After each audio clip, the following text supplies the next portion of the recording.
fame, champagne, and wild debauchery. This was the backdrop for one of Hollywood's most infamous scandals. It involved one of the silent film era's biggest stars and a young actress on the brink of stardom. But it all ended in tragedy at a San Francisco hotel, leaving behind a century of mystery. Two lives were forever changed in a single horrifying moment, and the truth behind the event is far darker than most imagine. In this video, we explore the question: who was Virginia Rappe, the beautiful actress whose life ended in a shocking and gruesome way? On September 9, 1921, Virginia Rappe died at just 30 years old. Only days earlier, the model, fashion designer, and silent film actress had attended a Labor Day party at the St. Francis Hotel in San Francisco. There, she had an ill-fated encounter with Roscoe "Fatty" Arbuckle, the era's leading comedic actor, in the now infamous room 1219. The aftermath was devastating. Virginia was found severely injured, and her death was surrounded by mystery and scandal, with even medical professionals baffled by the unusual internal injuries she suffered. What followed was a tangle of conspiracy, corruption, and medical malpractice that still echoes today. While Arbuckle remains infamous as a disgraced silent film star, Virginia Rappe's story is often overlooked or misunderstood. Who was this enigmatic woman, vilified and forgotten, whose life ended in such a tragic and public way? Let's take a closer look at Virginia Rappe, a young woman who came to Hollywood chasing dreams of fame, but instead faced a grim and untimely fate.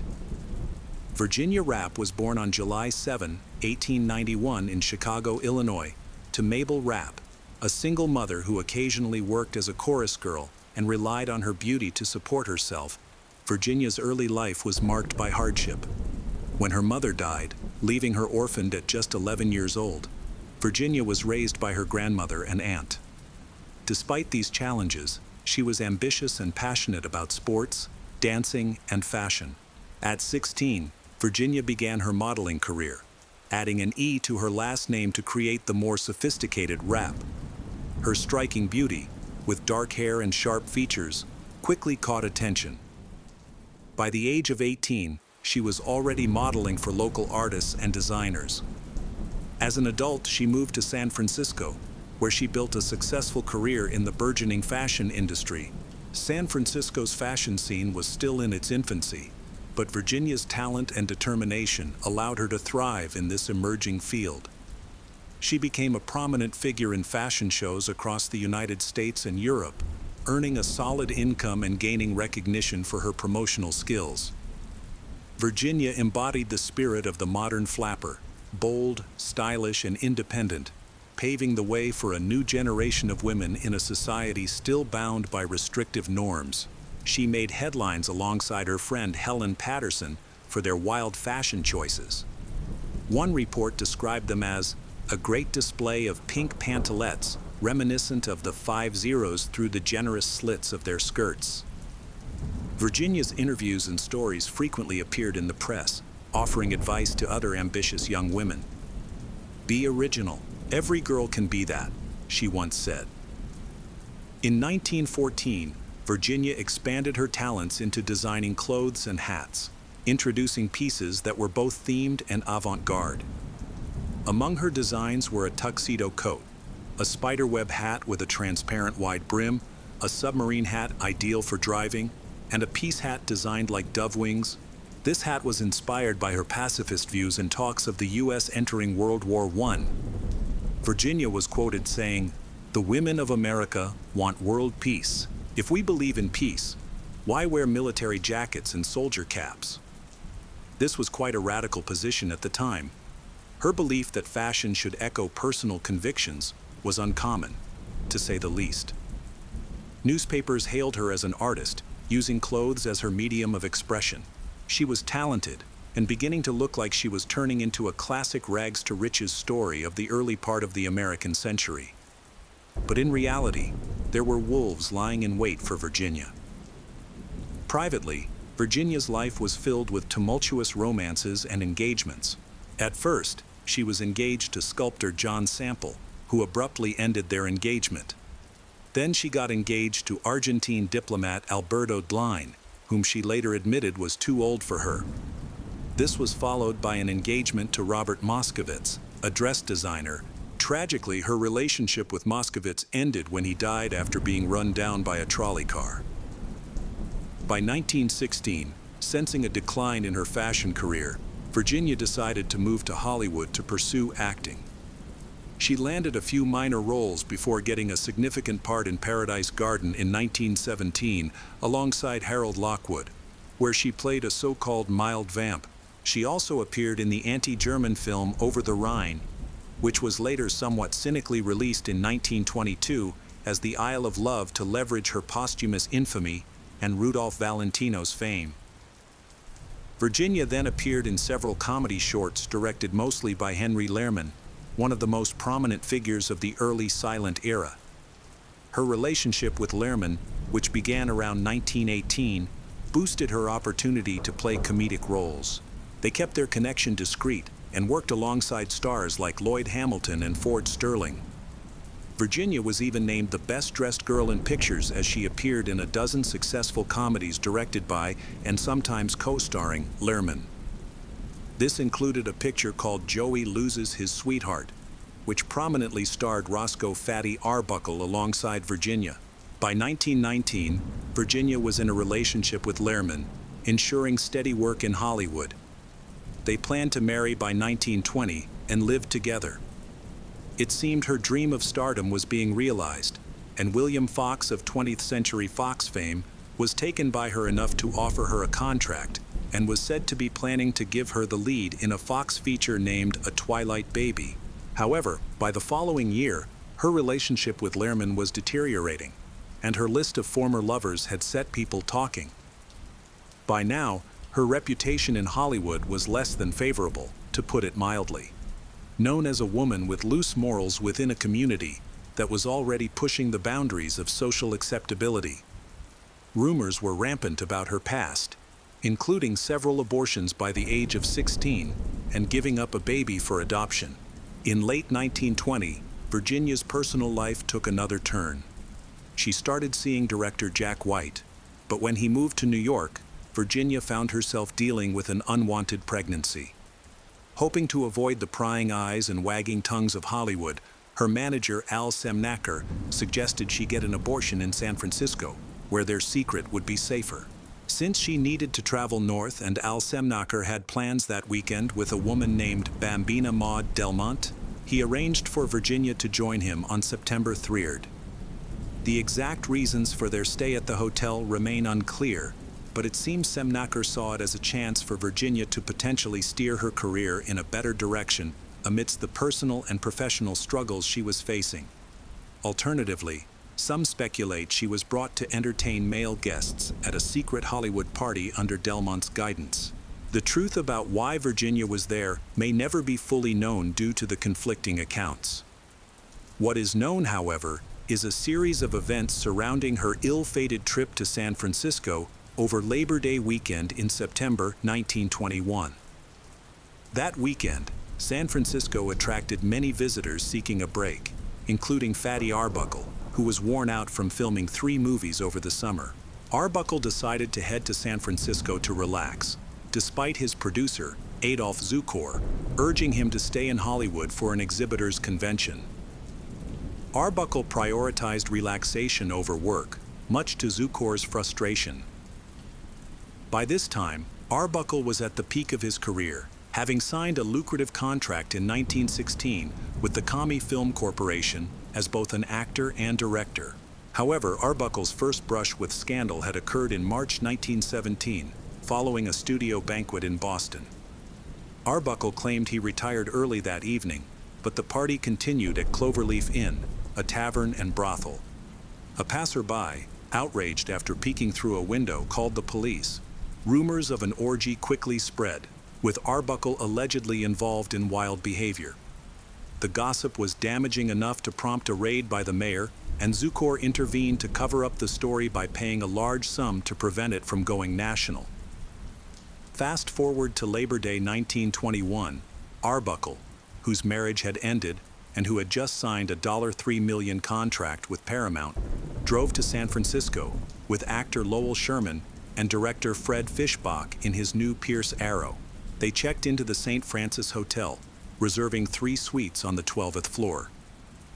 Arbuckle had considered canceling the trip after suffering second-degree burns to his buttocks from sitting on an acid-soaked rag at an auto shop in Los Angeles. However, Fishbach arranged for a cushioned rubber ring to make the journey more comfortable, and they proceeded to the hotel, where Fishbach had booked adjoining rooms and a suite. The weekend included sightseeing and visiting friends, but by Monday, the stage was set for one of Arbuckle's infamous parties. These gatherings typically included alcohol, drugs, and women. Despite prohibition, Fishbach secured alcohol through a bootlegger, and the guest list quickly grew. Among the attendees was film talent manager Al Semnacher, who brought along Bambina Maud Delmont, notorious for her history of blackmail, fraud, and prostitution, as well as Virginia Rappe. What was Virginia doing in such company, and how did she end up in Arbuckle's suite? The answer remains unclear, but 2 main theories emerged during the trial. Arbuckle insisted it was all a series of innocent coincidences. Virginia happened to be there and was simply invited to the party. Others, however, claimed that Arbuckle had been pursuing Virginia for years, ever since she caused Joey to lose his sweetheart and enlisted the infamous Delmont to bring her to him. Allegedly, Delmont used methods bordering on coercion to carry this out. She seemed close to Arbuckle, even calling him MTI, which implied a level of familiarity and camaraderie. The 2 likely exchanged personal stories from their lives in Los Angeles and beyond, but Arbuckle never addressed her as Bambina, nor did she get the chance to call him Toti. Their acquaintance, it seems, was brief. Delmont was known for her drinking and bluntness. Later, she described Virginia as sincere and genuine, saying, "I like that girl." However, her later comments suggested a more complex role, portraying herself as someone with hidden motives rather than merely a friend. She admitted, "I had taken Virginia there and was responsible for her going," referring to the trip to San Francisco and the events that followed. Meanwhile, Semnacher and his group arrived at the Oakland Ferry Terminal around 10 p.m. on Sunday, September 4. By 11 p.m., they had checked into the Palace Hotel, choosing a 2-bedroom suite at $8 per night, a more economical choice than the $12 rate for similar rooms at the St. Francis Hotel. This was a practical yet stylish decision for the cost-conscious Semnacher. The suite had interconnected rooms, one for Semnacher and the other shared by Virginia and Delmont. Their suite was a few floors below the room of Virginia's only known San Francisco acquaintance, Semnacher al-Semnacher, recently back from France following a high-profile divorce, might have been the reason Virginia believed she came to San Francisco. His only recorded visit to their room was early the next morning to discuss breakfast plans. Around 10:00 to 10:30 a.m., they made their way to the lobby. They may have passed Maxfield Parrish's painting, The Pied Piper in the Bar, a haunting image of children being led to the point of no return. Semnacher, likely stopping at the front desk for messages, appeared to be an impressive figure flanked by 2 attractive women as they moved into the garden court. The Palace Hotel's lounge and dining area, located on the 1st floor, retains its century-old elegance to this day. Breakfast and lunch were served beneath an ornate gilded skylight made of opaque glass, complemented by gleaming crystal chandeliers. The resulting light was soft yet ample, illuminating the space filled with potted palms and blooming flowers, creating the feel of dining outdoors. The serene ambiance was shaped by subdued conversations, the polite tones of attentive waiters, and the gentle clinking of silverware and plates. As Semnacher and his group were guided by a waiter to their table at the garden court, the atmosphere shifted around them. Against the white tablecloths, Virginia stood out in her pale green outfit, a stark contrast to Delmont's more subdued black dress. Reports and court testimony described what Rappe wore on September 5. One detailed account, presented to a coroner's jury, portrayed her attire vividly. It consisted of 3 yards of heavy crepe in jade green, a 2-piece skirt gathered at the waist, and a sleeveless blouse that hung straight over it. The blouse featured wide, corded armholes, a modestly cut neckline, and a soft collar. For sleeves, she wore long white ones from a simple silk shirt, costing just $5 at the time, a sharp contrast to the extravagant, highly designed clothing of the era. The ensemble, accented by ivory and jade tones, contained a subtle touch of showgirl flair. Black lace ruffles secured with a green ribbon flower around silk elastic, hidden beneath the outfit. At the garden court, Ira Gustave Fort Louis, a guest described as a traveling salesman specializing in fashion, noticed Rappe and admired her outfit. However, he reportedly thought she looked like someone who might want to make money. Fort Louis would later recount key events to detectives, stating he had arrived in town on Sunday, September 4, 1921. He contacted Fischbach at the St. Francis Hotel but did not get a response until the next morning. At around 11 a.m., on September 5th, as he left the Palace Hotel, Fort claimed to have seen Rappe, learned she was a film actress, and passed the information to Fischbach at the St. Francis. Fischbach subsequently invited Rappe to a party, though the invite was later attributed to Arbuckle. Semnacher, planning to return to Los Angeles that afternoon, had some hours to spare with the others. They were open to new activities, and by 11:30 a.m., Rappe received a note delivered by a hotel page. Signed simply Arbuckle, it invited her to come on up and say hello. Rappe also received a phone call from the hotel desk, further shaping her plans. Although the identity of the caller was a mystery for weeks, Fred Fischbach was ultimately revealed to have arranged Rappe's involvement. Around noon, Semnacher brought his car around and drove Rappe and Delmont from the Palace to the St. Francis. According to him, he dropped them off at the hotel entrance and left, though he later contradicted this by claiming he stayed briefly to ensure they could leave if the party wasn't to their liking. Before stepping out of the car, Rappe promised Semnacher, "If the party's no good, I'll be back in 20 minutes," giving Arbuckle and his group a short window the length of a comedy film to win her over. However, Rappe ended up staying. As the party progressed, Fischbach left, claiming he had other obligations. The gathering quickly escalated, growing to include over 20 guests. Activities became increasingly debauched. Guests consumed gin-laced orange blossoms. Some removed their tops to dance the shimmy. Others disappeared into back rooms for intimate encounters, and the number of empty liquor bottles grew. Allegedly, drugs were also available. Delmont, heavily intoxicated, ended up locked in Sherman's suite with him. Meanwhile, Virginia became ill. According to one version of events, she started screaming uncontrollably and undressing. Others claimed she was simply drunk when Arbuckle moved her to another suite, allegedly declaring, "This is the chance I've been waiting for." However, in the accepted account supported by 3 subsequent manslaughter trials, Rappe fell gravely ill during the party. With Delmont locked in Sherman's room and no available bathroom, tensions escalated further. Arbuckle was unaware of what had happened when he went to his bathroom and found Virginia severely ill. Seeing her in distress, he helped her to the bed and suggested she rest while he fetched some ice, hoping it would soothe her.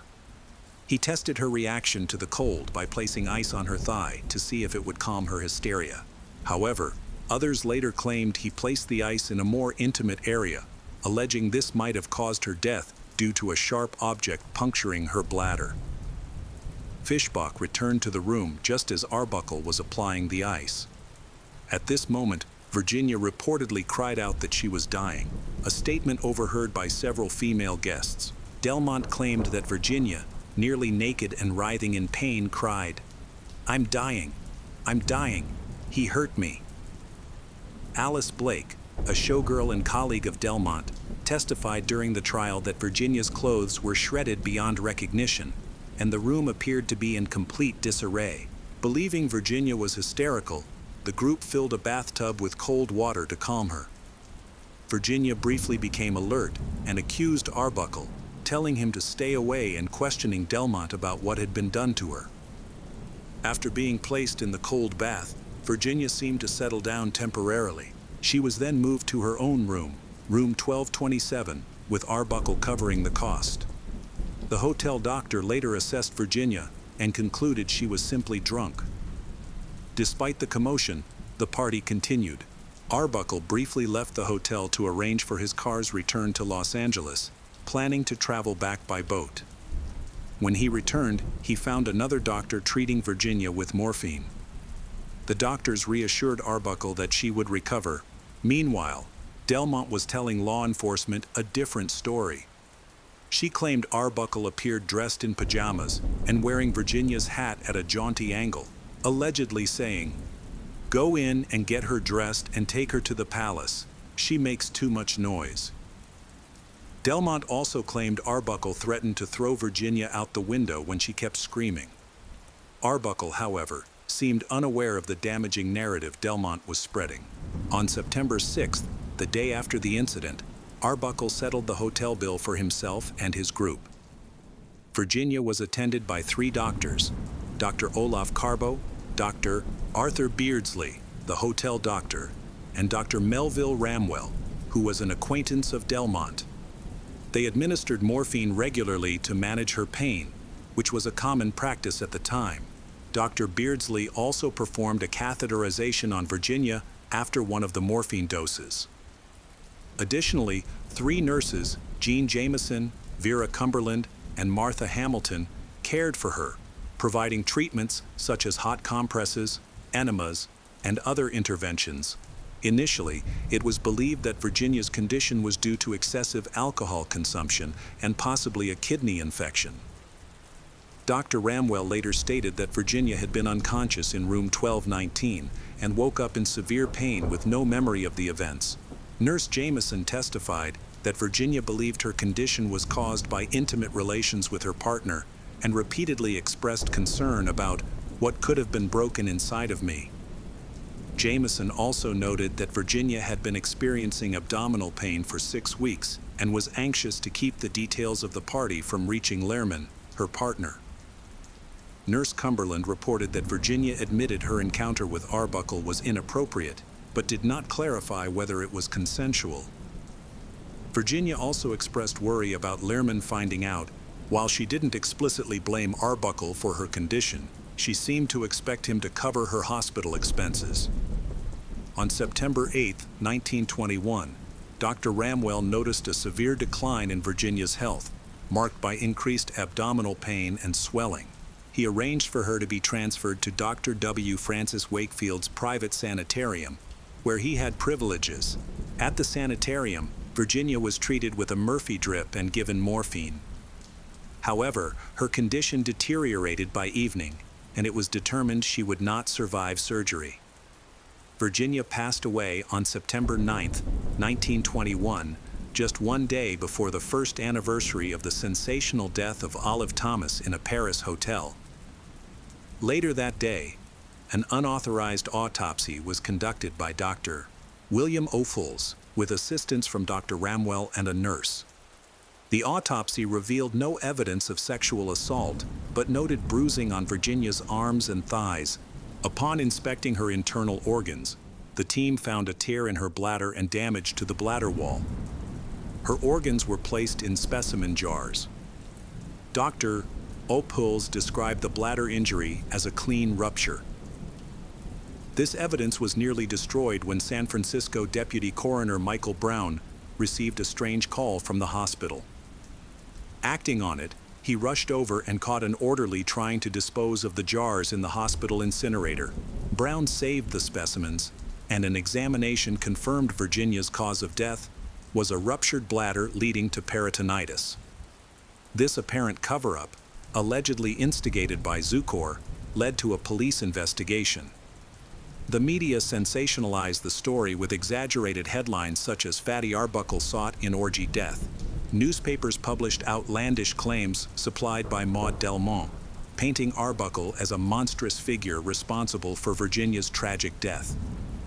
These stories dredged up previous allegations of violence and misconduct against Arbuckle, portraying him as the villain in a tale that captivated the public. Arbuckle, a beloved comedian known as Fatty, had earned fame for wholesome comedy in films like The Balloon Attic In an era before body shaming, his jovial, rotund image symbolized good-natured fun. Now his reputation was shattered by accusations linking him to Virginia's death during a supposed wild party. Wild rumors circulated, including claims that he injured her using a champagne or Coca-Cola bottle or even a shard of ice. The media perpetuated these salacious details, blaming his rejected advances or even his physical size for her injuries and death. Public outrage erupted. Protesters boycotted Arbuckle's films and staged disruptive demonstrations at screenings. Some incidents turned violent. Feminist activists tore down screens showing his comedies.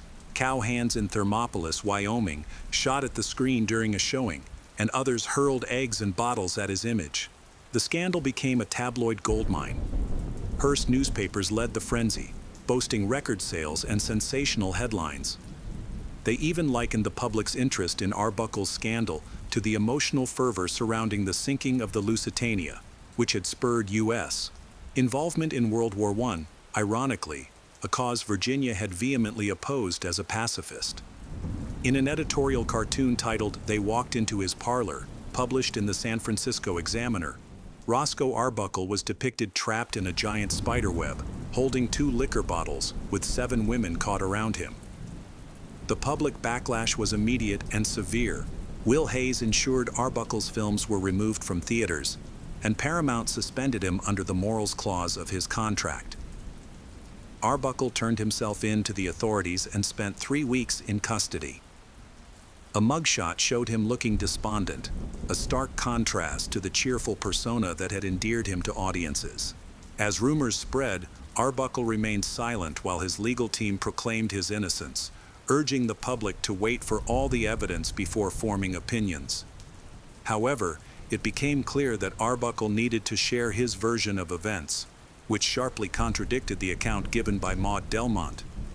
At the same time, Arbuckle's an associate known as Sugar reportedly tried to bribe San Francisco District Attorney Matt Brady with an exorbitant amount of money to drop the case. Brady, a man of integrity, was infuriated by the offer and reported it. Around this time, the media narrative began to shift, focusing on a harsh character assassination of Virginia Rappe, the woman at the center of the allegations. The trial began on November 14, 1921, with Arbuckle adamantly denying any wrongdoing. On the witness stand, Arbuckle appeared unemotional and expressed no remorse. His defense centered on Rappe's pre-existing health issues, such as chronic cystitis and her history of abdominal pain, which sometimes caused her to remove her clothing impulsively. Notably, Maud Delmont, the main accuser, never testified, a fact the defense emphasized to the jury. Arbuckle faced manslaughter charges, and the trial became a high-stakes opportunity for District Attorney Matt Brady, who saw the case as a potential career milestone. However, Brady encountered difficulties with Delmont, whose credibility was questioned. She alternated between claiming to be Rappe's lifelong friend and admitting she had only met her days before the party. Known as Madame Black, Delmont had a history of organizing parties where wealthy men were accused of sexual misconduct and then blackmailed into paying hush money. Telegrams she sent to lawyers in San Diego and Los Angeles revealed her intentions, stating, "We have Roscoe Arbuckle in a hole here, chance to make some money out of him." In his testimony, Arbuckle carefully described his limited acquaintance with Rappe, portraying their relationship as casual and distancing himself from her presence in his hotel room on the day in question. The defense introduced medical testimony about Rappe's long-standing bladder condition, and the autopsy found no evidence of assault.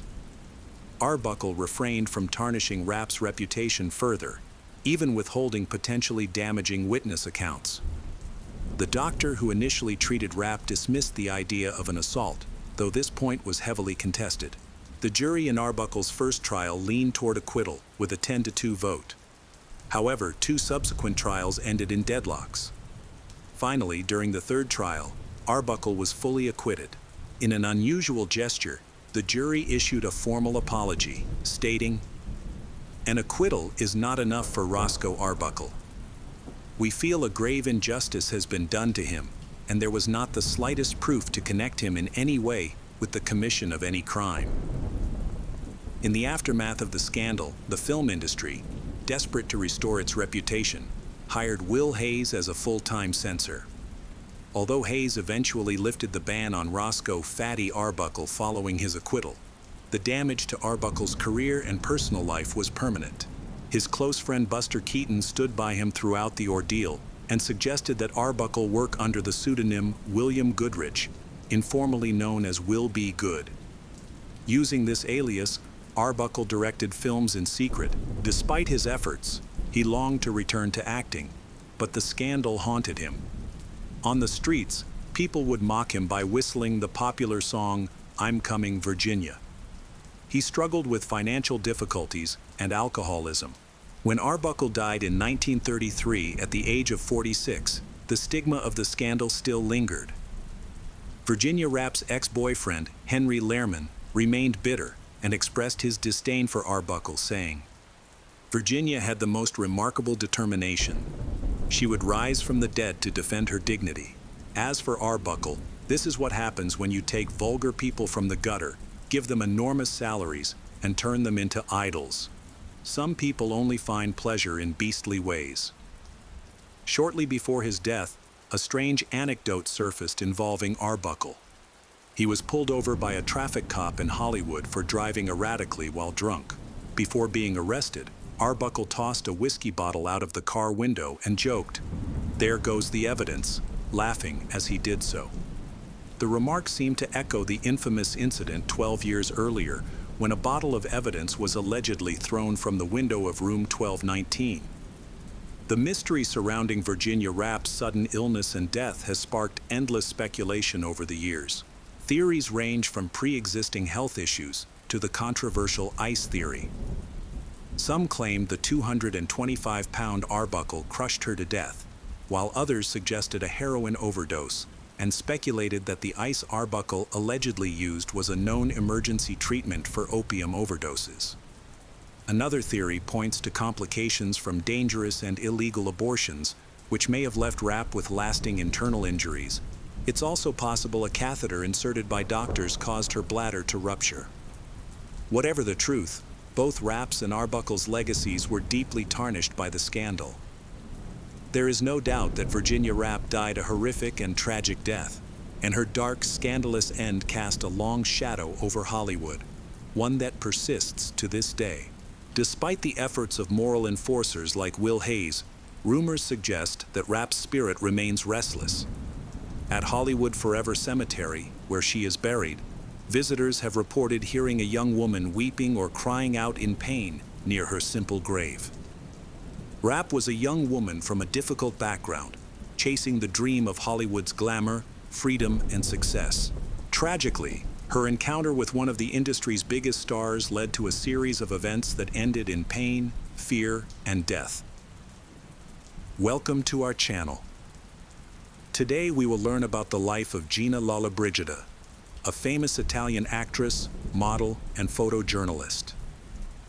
Born on July 4, 1927, she became one of the greatest movie icons of the 1950s and 1960s.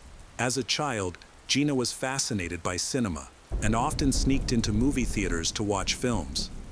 She was awarded a singing scholarship to a prestigious art school, but ultimately chose to pursue acting. In 1949, she married Milko Skofic, a Slovenian doctor, and they had a son together. However, their marriage ended in divorce in 1971. When her acting career began to flourish, Hollywood took notice. In 1950, Hollywood mogul Howard Hughes invited GINA to Los Angeles for an audition. However, she turned down his offer and returned to Europe, where she continued to achieve success in films such as Fanfan la Tulipe, Beat the Devil, and The Hunchback of Notre Dame. In addition to acting, GINA also had a successful career as a photographer and journalist, interviewing figures like Cuban leader Fidel Castro. Later in life, she pursued artistic and political endeavors, although she never secured a seat in the Italian parliament. Despite the controversies in her life, including legal battles over her finances and personal relationships, GINA LOLLOBRIGIDA is remembered as one of Italy's greatest film stars. a symbol of beauty and talent from the 20th century. Little did Howard Hughes know, however, that he had finally met someone who could outsmart him. GINA LOLLOBRIGIDA devised a clever plan by finding a loophole that allowed her to continue filming overseas, despite Hughes's attempts to control her career. Her determination paid off, and in 1953, GINA landed her breakthrough role in Beat the Devil, alongside Humphrey Bogart and Jennifer Jones.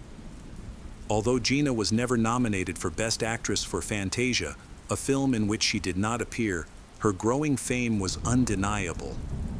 She did not have to bow to Hughes or any other powerful figure in Hollywood. GINA was determined to achieve success on her own terms. As a self-made star, she took control of her career, becoming her own agent, spokesperson, and even photo editor. With her husband, Milko Skofic, a doctor-turned-manager, by her side, she forged her own path. Although Milko lacked connections in the industry, GINA believed in her uniqueness and proved it to the world.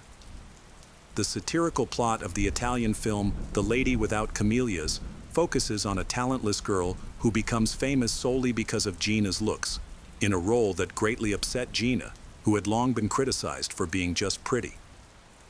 GINA offered the producers a chance to revise the script, but they refused. Feeling she had no other choice, she left the project, leading to a messy legal situation when the producers sued her for breach of contract. GINA later claimed that the film had embarrassed both her and the national film industry. Public opinion and the legal system were on GINA's side, and The Lady Without Camellias ended up a critical and financial failure. This was just one example of GINA using her determination to protect herself. In 1956, GINA confronted Hughes about the release of her first American film, Trapeze. She rejected his claim that his studio owned her for the film, boldly declaring that she was free to act in any American film she chose. Despite some setbacks, Trapeze became a hit. GINA was one of the few women to successfully navigate Hughes's influence. However, Hughes was not the only powerful man to pursue GINA. Rainier Louis-Henri Maxence, Bertrand Grimaldi, Prince of Monaco, had also pursued her for years, and his advances created tension between GINA and his wife, Grace Kelly. The situation escalated when Rainier made inappropriate advances towards GINA in front of Grace. GINA declined out of respect for Grace and herself, finally realizing how special her own marriage was. Unlike many Hollywood celebrity marriages, GINA's was famous for being happy and faithful. Despite having many rich and famous admirers, she remained faithful to her husband Milko, and made it clear that she would not get involved in the dramatic, scandalous stories of Hollywood. While GINA and Italian actress Sophia Loren were often compared by the media, the supposed rivalry between them was fabricated. The two actresses actually had a friendly relationship and entertained themselves by teasing the press, with GINA happily pretending not to understand English when asked provocative questions about Sophia. However, GINA did face an embarrassing moment with another Hollywood legend. At a prestigious Moscow reception, she discovered that Elizabeth Taylor was wearing the same dress, a gorgeous white lace gown, and had the same hairstyle. The fashion faux pas made headlines around the world, prompting GINA to invest in haute couture to avoid such a situation in the future. GINA LOLLOBRIGIDA, an iconic Italian actress, has faced both public admiration and personal challenges throughout her life. Early in her career, she starred alongside Sean Connery in Woman of Straw, a film that marked a pivotal moment in both their careers. At the time, Connery was still relatively unknown, while GINA was already a major star. The set atmosphere was tense, and Connery later admitted to developing a strong dislike for her, vowing not to work with her again.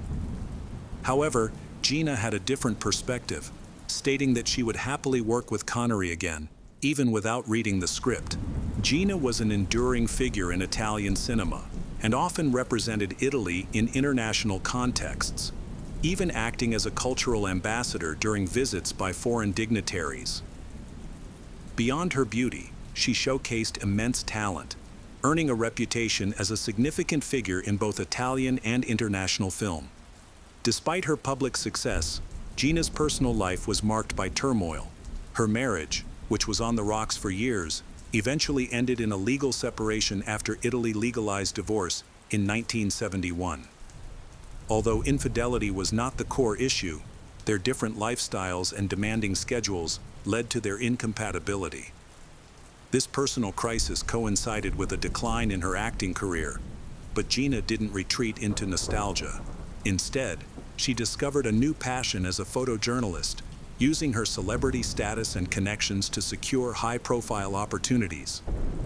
In 1975, she famously secured an exclusive interview with Cuban leader Fidel Castro, producing a documentary on the experience that garnered significant attention in the journalistic world.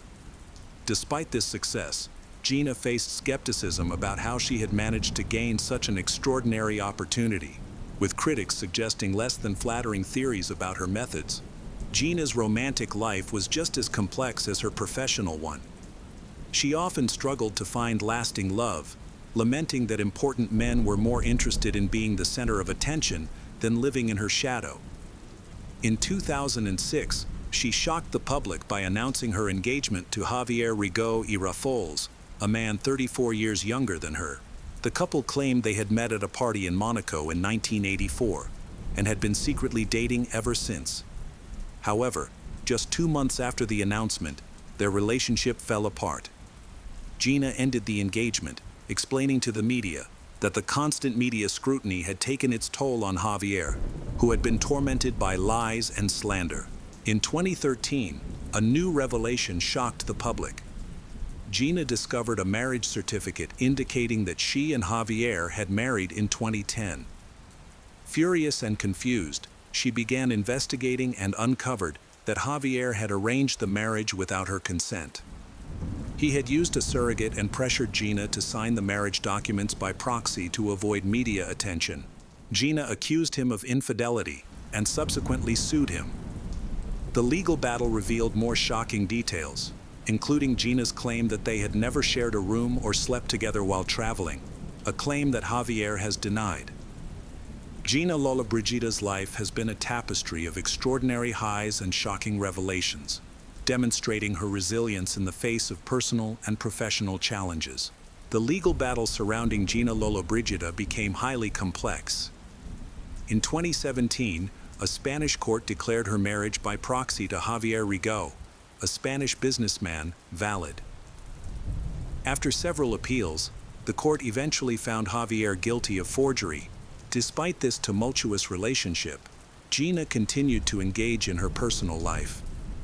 Her assistant, Andrea Piazzolla, a 27-year-old man, has become a prominent figure in her life. Speculation about their relationship arose as Gina frequently gifted Andrea expensive items and cash, leading to suspicions when he used this wealth to purchase luxury properties and a Ferrari. In March 2015, Gina's son, Milko Skafic, sought legal action in Italy, requesting that a guardian be appointed to manage his mother's finances and business affairs. He claimed his motive was to protect her from people like Andrea. Gina, however, resented this intervention, seeing it as a betrayal driven by greed. She openly expressed her anger and disapproval. Over time, their relationship deteriorated, and Gina became determined to sever ties with Milko and his attempts to control her assets. This disagreement turned into a very public dispute. Gina maintained that she was mentally competent, and the court sided with her. Despite winning the case, the emotional pain of being betrayed by her only child lingered. Though Milko lost that battle, he continued to pursue control. In October 2021, Milko once again brought his mother to court, seeking to freeze her accounts and prevent her from giving lavish gifts. If he succeeded, Gina would only be able to use her wealth for basic necessities. The legal conflict took a toll, but Gina remained firm in defending her mental health. However, the Italian Supreme Court ruled that she needed a legal guardian due to her age and wealth, which made her vulnerable, even to those closest to her. Gina Lollobrigida, born in 1927, was one of the last remaining stars of Hollywood's golden age. Tragically, most of her peers and loved ones had passed away, many of them losing their lives prematurely. After a long and storied career, GINA, the last true star of Golden Hollywood, passed away at the age of 95 in 2023. Her remarkable talent and unforgettable performances continue to live on in the hearts of fans worldwide. Thank you for joining us in this exploration of GINA LOLLOBRIGIDA's incredible life. Please like and subscribe for more insightful content.